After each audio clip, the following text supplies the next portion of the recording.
2002년 4월 26일. 그날은 내 남편 데니도 나도 결코 잊지 못할 날이다.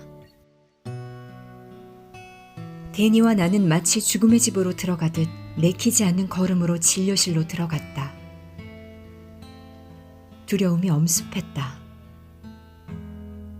곧 충격적인 소식을 듣게 될 거라고 사방에서 소리치는 듯했다. 모두 한 주의 일과를 마치고 사랑하는 이들과 함께 보낼 주말을 기다리는 금요일 오후였다. 우리는 그 황금 같은 시간을 만끽하기 위해 일터에서 빠져나온 사람들 사이를 헤치며 걸어갔다. 다들 즐거워 보였다. 우리만 빼고는. 항구 너머로 넘어가는 해가 하늘을 주홍색으로 물들이며 이 생기 넘치는 도시의 유리 마천루 위로 눈부신 빛을 쏟아내고 있었지만 우리에게는 그런 걸 감상할 겨를이 없었다. 오늘 우리는 지난번 받은 건강검진의 결과를 듣기로 되어 있었다. 며칠 전 내 쇄골 바로 위 왼쪽 어깨에서 덩어리가 만져졌다. 순간 나는 그 사실을 거부했다. 아니, 혹이나 큰 종기일 뿐이라고. 그래야만 한다고 억지를 부렸다. 하지만 내 마음 한편에서는 어두운 목소리가, 아군의 예언자가 끊임없이 속삭였다. 분명 뭔가가 있을 거라고. 지난 몇 달 동안 나는 암 진단을 받고 병원에서 죽어가는 내 친구 소니를 찾아가 눈물을 쏟아내고 오곤 했다. 나는 공포와 슬픔 속에서 친구의 몸을 바라보았다. 친구의 몸은 길들여지기를 거부하는 야수에게 날마다 조금씩 먹혀 들어가고 있었다. 가장 진보했다는 의학 기술도 친구의 몸을 잠식해 가기는 마찬가지인 것 같았다. 그런 무서운 일이 내게도 생기면 어쩌나 하는 생각 따윈 떠올리기조차 싫었다. 그러던 차에 내 목 아랫부분에서 혹이 만져졌으니 그런 일이 내게도 일어날 수 있다는 사실을 받아들이고 검사를 받아보지 않을 도리가 없었다. 조직 검사를 받았고 그날이 바로 그 결과를 보러 가는 날이었다. 의사는 매우 친절하고 평온하게 그 소식을 전해주었다. 림프종이네요. 림프계에 생기는 일종의 암입니다. 하지만 의사 입에서 암이라는 말이 떨어지는 그 순간부터 나는 다른 말이 하나도 들리지 않았다. 의사가 하는 말은 마치 물속에서 말하는 것처럼 웅웅거릴 뿐이었다. 난 흐려진 눈으로 진료실 창밖 풍경만 멍하게 바라보았다. 바깥에서는 아무 일도 일어나지 않았다.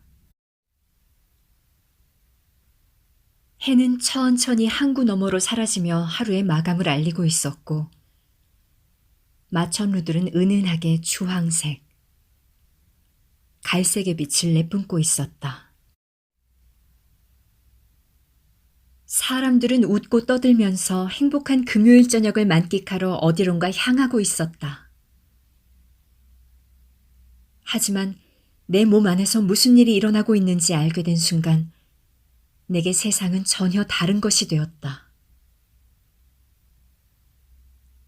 의사는 유감스러워하면서 내가 선택할 수 있는 방법들을 일러주었다. 제가 끝까지 함께 하겠습니다. 의사는 힘주어 말했다. 어떤 치료를 받기로 결정하시든 제가 함께 할게요. 하지만 먼저 월요일 아침에 MRI 검사를 꼭 예약해서 받으세요. 그래야 암의 병기를 정확히 알 수 있어요. 암이 어느 단계까지 진행되었는지 말이죠. MRI 검사를 마치고 나면 진료실로 오십시오. 그때 정확한 결과를 알려드리겠습니다. 의사는 또박또박 말했지만 내 귀는 어디 먼 데서 울리는 소리 같기만 했다. 될 수 있는 대로 주말에 편안히 쉬고 즐겁게 지내라는 의사의 조언도 내 귀에는 하나도 들어오지 않았다. 말할 수 없는 공포가 이성의 목소리와 격렬하게 부딪혔다. 댄이나 나나 아무 생각도 할 수 없었다. 아니, 생각하기를 거부했다는 게 맞겠다. 우리는 암에 대해, 가능한 치료법에 대해, 죽음에 대해 생각하고 싶지 않았다. 아무 문제 없던 삶을 도로 가져다 놓고 어디로든 도망쳐버리고 싶었다. 사실상 우리는 치료법에 대해 깊이 생각할 수가 없었다. 그럴 여력이 없었다. 그건 생각만 해도 겁나는 일이었고 내 머릿속은 혼란 속에서 빙글빙글 돌고 있었다. 월요일 아침까지는 우리가 결정을 내려야 할 게 아무것도 없다고 의사가 말했으니 그나마 다행이었다. MRI 검사를 받고 결과가 나와야지만 치료법에 대해 자세하게 이야기할 수 있다고 했다. 나는 마음속에 떠오르는 수많은 의문들로 넋이 나간 듯 했는데 데니는 동요되는 빛 없이 일단은 나가서 데이트를 하면서 이 모든 걸 잊자고 했다. 그래서 나는 집에 도착해 내가 제일 좋아하는 붉은 산호색 드레스를 찾아 입었다. 내가 멋지게 치장을 마치자 데니는 내 어깨에 팔을 두르며 말했다. 겁내지 마. 내가 언제나 옆에 있을 거니까. 그날 저녁 우리는 그렇게 도망을 쳤다. 적어도 잠시 동안은. 우리는 홍콩 섬 남부의 스탠리베이 해안 도로에 면해 있는 내가 제일 좋아하는 야외 레스토랑에서 별빛을 조명 삼아 저녁을 먹었다. 보름달이 눈부시게 빛났고 부드러운 바닷바람이 살랑이며 불어왔다. 테이블마다 돌아다니며 세레나데를 연주하는 마리아치 악단의 연주소리가 저 아래 바다에서 들려오는 부드러운 파도 소리와 섞여 환상적인 조화를 이루었다. 우리는 더욱 완벽한 밤을 만들기 위해 밴드에게 팁을 두둑이 얹어주면서 오래도록 우리 테이블 앞에서 연주해달라고 부탁했다. 악단의 음악과 와인이 넘쳐 흐르는 가운데 우리는 이 식당 바깥의 세상 일은 까맣게 잊어버렸다. 다음 날 아침 나는 데니의 품속에서 웅크린 채 깨어났다. 데니를 바싹 끌어안고 세상을 잊어버리니 참으로 좋았다. 지난밤에 진료실에 갔던 일이 그저 한편의 악몽이었으면 참 좋겠다 싶었다. 그러나 이내 현실이 그 불쾌한 고개를 쳐들었다. 난 변함없이 암 환자였고 그 사실에서 달아날 수 없었다. 어떻게 자기 몸에게서 달아날 수 있단 말인가. 고통 앞에서 우리가 머릿속으로 짜내는 전략이란 참으로 간사했다. 토요일 아침에서 오후로 넘어가자 나는 암 진단 사실을 아무에게도 알리고 싶지 않아졌다.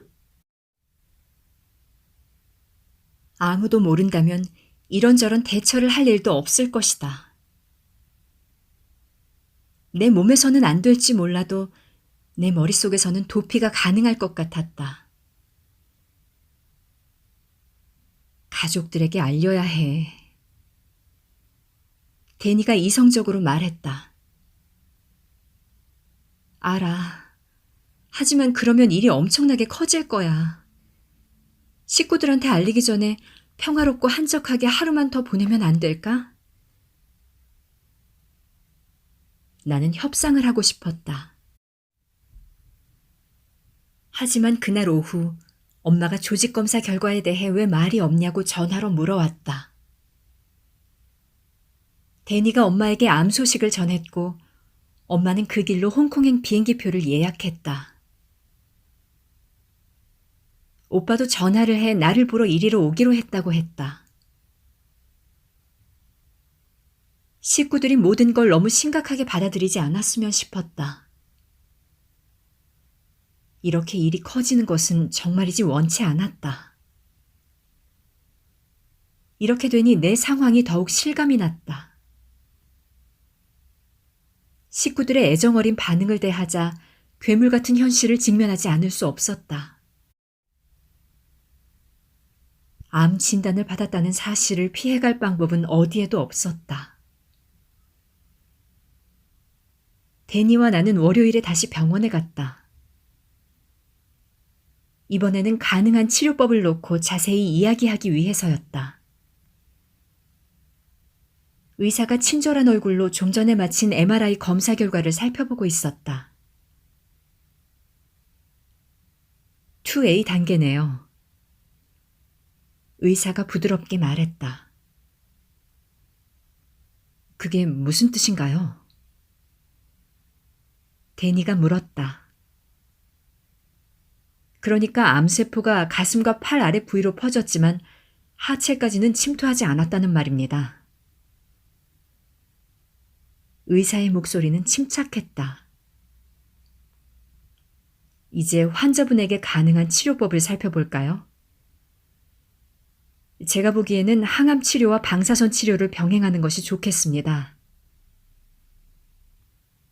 항암 치료는 안 받을래요. 나는 방안이 다 울리도록 큰 소리로 말했다. 하지만 여보, 우리에게 가능한 방법은 다 해보는 게 좋지 않겠어? 데니가 놀라서 물었다. 나는 결연한 얼굴로 데니 쪽으로 돌아앉았다. 소니가 항암 치료를 받으면서 어떻게 되었는지 몰라? 당신 매부는 또 어떻고? 이런 대화는 하고 싶지 않았다. 예전의 우리로 돌아가고 싶었다. 나는 모든 생각을 떨쳐버리고 싶어서 두 손에 얼굴을 파묻었다. 정말로 내가 그런 모습으로 죽기를 바라는 거야? 내 목소리에 들어있는 공포가 내게도 느껴졌다. 소니와 당신 매부를 봐. 그렇게 그냥 하루하루 버티고 있잖아. 그것도 극심한 고통 속에서. 난 그런 처지가 되느니 그냥 지금 죽고 말겠어. 무슨 말인지 알아. 데니가 의사의 책상 위에 힘없이 올려놓은 내 차가운 손을 부드러운 손으로 감싸주었다. 하지만 난 당신을 잃고 싶지 않아. 다른 방법이 없잖아. 우리는 결혼 6년째였다. 앞으로 같이 살면서 이루기로 한 꿈이나 같이 가보고 싶은 곳, 하고 싶은 것들이 정말 많았다. 그러나 산산조각 나버린 북극의 빙하처럼 우리의 꿈도 눈앞에서 조각조각 부서져 버리는 것 같았다. 두려움을 떨쳐내려고 나는 데니에게 힘주어 말했다. 다른 방법이 있을 거야. 나는 의사를 보면서 동의를 구했다. 저는 항암 치료 말고 암을 고치는 다른 방법이 있다고 확신해요. 그날부터 데니와 나의 기나긴 여행이 시작되었다. 우리는 우리 삶을 잠식하기 시작한 이 병마와 싸워 이기겠노라고 결연히 다짐했다. 마치 끝도 없이 펼쳐진 길에 오른 고대 신화 속의 영웅들 같았다. 처음부터 우리의 여행은 희망과 기대, 공포, 급기야 분노에 이르기까지 온갖 감정이 교차하는 롤러코스터 같았다. 진단을 받기 전부터 내가 인생에서 가장 두려워한 것이 바로 암에 걸리는 것이었다. 그것은 유독 내 주변 사람들에게 빈번히 나타나는 듯했다. 암이라는 질병이 내 절친한 친구와 대니 매부의 삶을 잠식해가는 모습을 지켜보던 와중에 암 진단을 받으니 내가 목격한 것들이 더욱 실감이 났다. 나는 곧 나으리라 여겼던 지인들의 몸이 항암 치료를 받으면서 서서히 망가져가는 것을 무력하게 지켜보아야만 했다. 그리고 이제 그 일이 우리의 삶까지 침범해 들어온 것이다. 암은 우리의 세상을 송두리째 빼앗아가며 그 손길이 닿는 모든 것을 초토화시키고 있었다.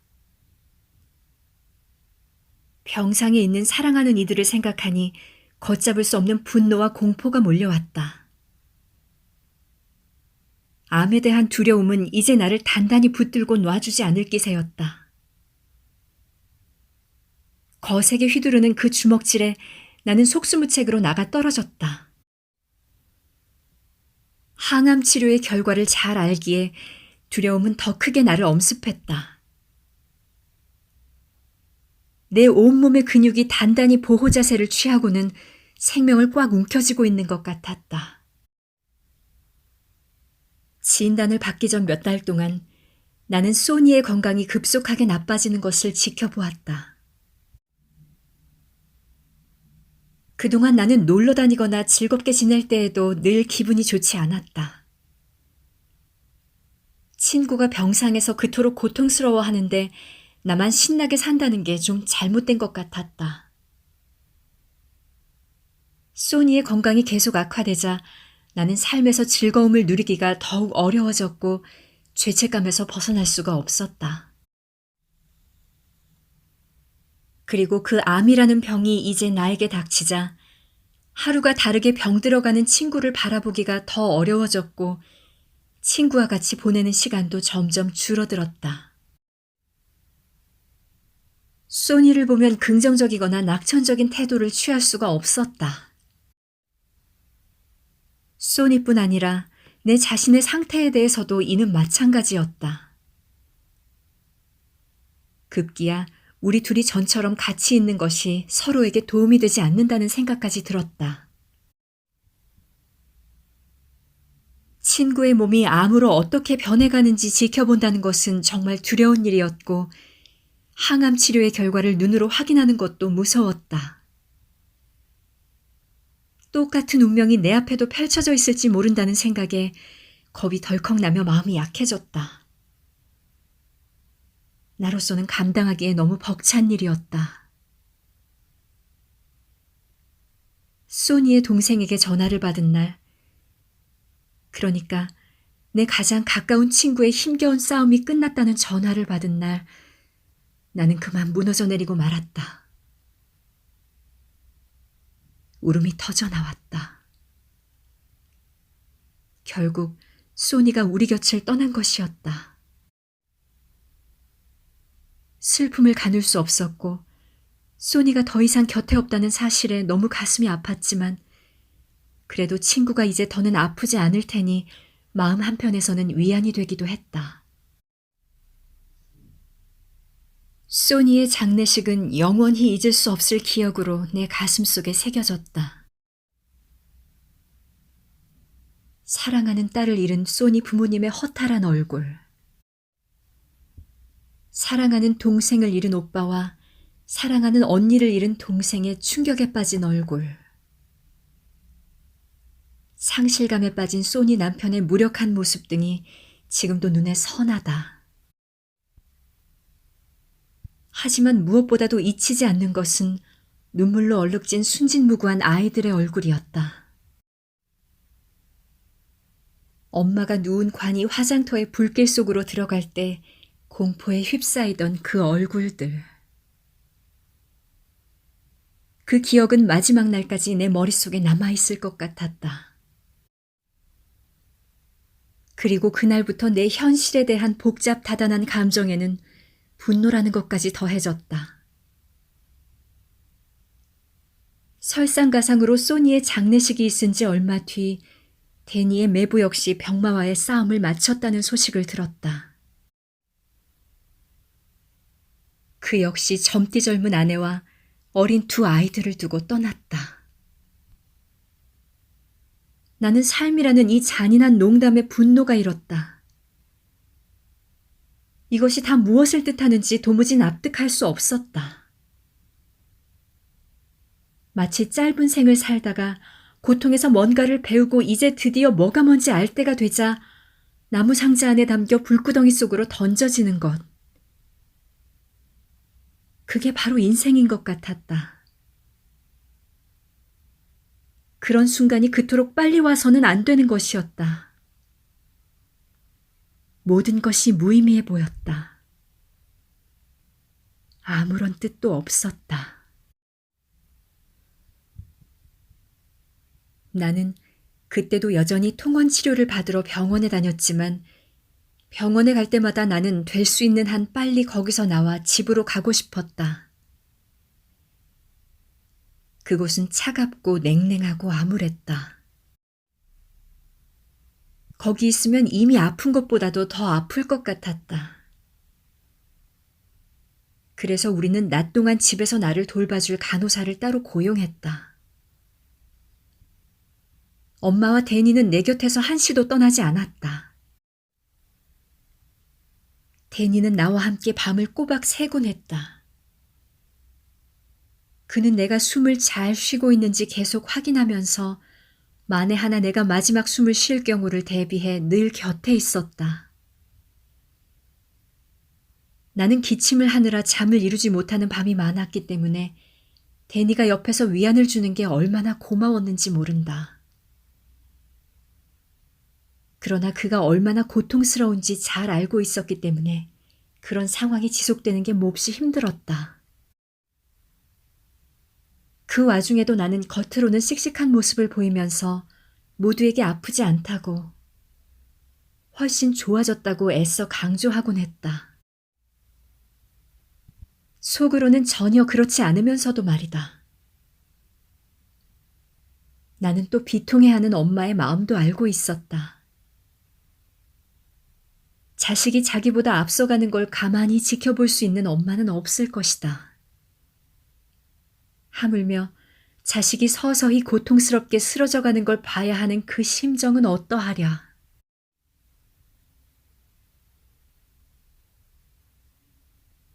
(2006년 2월 1일) 아침. 나는 평소보다 기분이 한결 좋았다. 주변에 있는 것들이 눈에 선명하게 들어왔다. 하늘은 보통 때보다 더 파랬고 온 세상이 아름다운 장소처럼 느껴졌다. 여전히 휠체어 신세를 지고 있고 산소통을 단짝 친구처럼 데리고 다녔지만 병원에서 집으로 돌아오는 길에는 이제 모든 걸 내려놓아도 좋겠다는 기분이, 모든 게 잘 되고 있다는 기분이 들었다.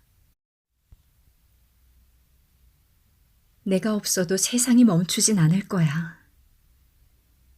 내가 걱정할 게 하나도 없어. 왜 그런진 모르겠지만 기분이 정말 좋네. 이렇게 기분이 좋기는 정말 오랜만이야. 그때 이렇게 생각했던 것이 지금도 기억난다. 몸이 아프고 숨쉬기가 힘들어서 나는 침대에 누웠다. 온몸이 아픈데 잠을 이루지 못했기에 간호사는 퇴근 전 내가 쉴 수 있도록 모르핀 주사를 놔주고 갔다. 그런데 뭔가가 달랐다. 뭔가 굉장히 편안하고 그동안 살기 위해 단단히 그어지고 있던 소나기를 펼 수 있을 것 같았다. 그동안은 늘 벼랑 끝에 매달려 있는 기분이었다. 나는 떨어지지 않으려 안간힘을 쓰면서 지는 싸움임에도 악착같이 매달려 있었다. 그런데 이제 그동안 그토록 꽉 붙들고 있던 모든 것을 놓아버려도 될 것 같았다. 그러면서 나는 깊은 잠에 빠져들었다. 다음 날인 2월 2일 아침, 나는 눈을 뜨지 않았다. 내 얼굴은 형용할 수 없을 정도로 부어 있었다. 팔과 다리, 손발도 그랬다. 데니가 나를 한번 보더니 의사에게 전화를 했고 의사는 나를 당장 큰 병원으로 데려가라고 지시했다. 암과의 싸움이 이제 막 끝나려 하고 있었다.